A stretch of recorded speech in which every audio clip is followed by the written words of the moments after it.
Have you ever heard of a civilization so powerful, so advanced, that ancient texts claim that nothing like it was ever built again? Well, today, we're diving into the story of the people of Ad. And let me tell you, it's a chilling cautionary tale about power, pride, and one heck of a fall from grace. So that's the big question, right? How does a nation that seems completely invincible, the most powerful superpower on Earth, just vanish? What could possibly take them down? Let's get into it. All right, so first up, let's paint a picture of just who these people were when they were on top of the world. So the Adamites pop up on the scene sometime around 2000 BC, not too long after the Great Flood. And according to historical accounts, these weren't your average people. We're talking about folks who were described as being like giants, incredibly tall, unbelievably strong. But it wasn't just about brute force, oh no. They were also rolling in wealth and built this absolutely magnificent civilization. And the crown jewel of their entire empire? A legendary city called Iram of the Pillars. Now, this wasn't just a capital city. It was a massive statement. Think towering, majestic columns stretching to the sky. A real testament to their incredible skill in architecture and engineering.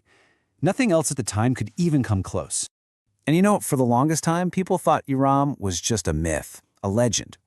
But then, get this, in 1984, the Space Shuttle Challenger, of all things, captured satellite images that helped archaeologists pinpoint a lost city right under the sands of the Arabian Desert.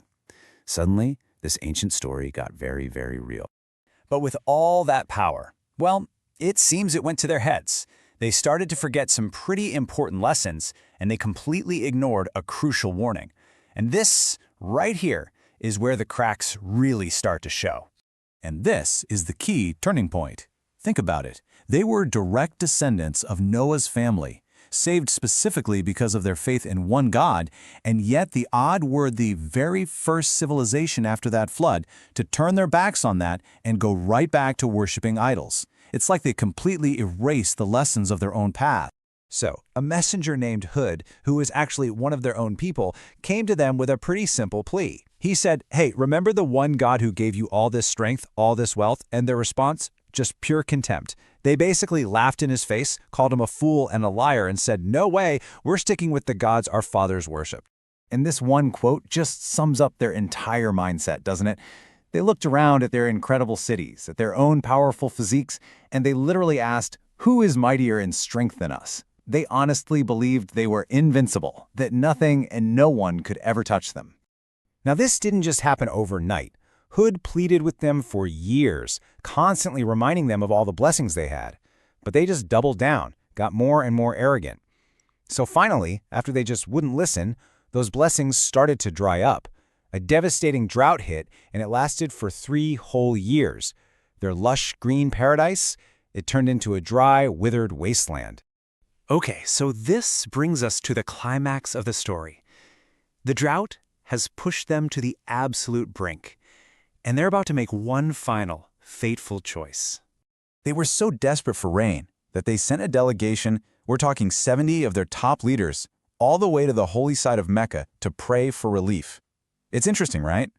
Even with all their idol worship, deep down they knew there was a higher power to appeal to when things got really bad. And this is where things get really intense. 3 clouds suddenly appear in the sky, a white one, a red one, and a black one. Then, a voice from the heavens tells their leader, choose one. Well, he looks up and sees that big, dark black cloud and thinks, that one's got to be packed with rain. So he picks it. And in that exact moment, the voice announces his fatal mistake. He hadn't chosen rain. He had chosen ruin and destruction. Meanwhile, back in their city, the rest of the Edomites see this massive black cloud rolling in, and they start to celebrate. They're shouting, finally, the rain is here. But oh, the terrible irony. This wasn't a cloud of relief. This was the punishment they had so arrogantly challenged. And what followed was just relentless. For 7 nights and 8 continuous days, a terrifying force was completely unleashed. It came as a furious, violent wind. I mean, a storm so powerful it literally scoured the earth, destroying every single thing in its path. No one could escape it, no one could hide. It didn't matter if they were in their homes or in caves in the mountains. The only people left unharmed? The Prophet Hud and the small group of believers who had actually listened to his warning. They were kept safe through the entire chaotic ordeal. So, after the storm passed, what was left? Well, the story doesn't just end there with the destruction. The real point is the reason it's told in the first place. The outcome was absolute. The Aad, the very people who boasted, "Who is mightier than us?" were just gone, annihilated. This civilization that saw itself as the absolute pinnacle of power was wiped from existence, leaving behind only ruins that would eventually be buried by the sand. And that's exactly why this history is preserved. The ancient texts are really clear about this. These aren't just records of what happened. They're lessons. The whole story of the Odyssey is meant for us, for future generations, to really reflect on. And that brings the lesson right to our doorstep, doesn't it?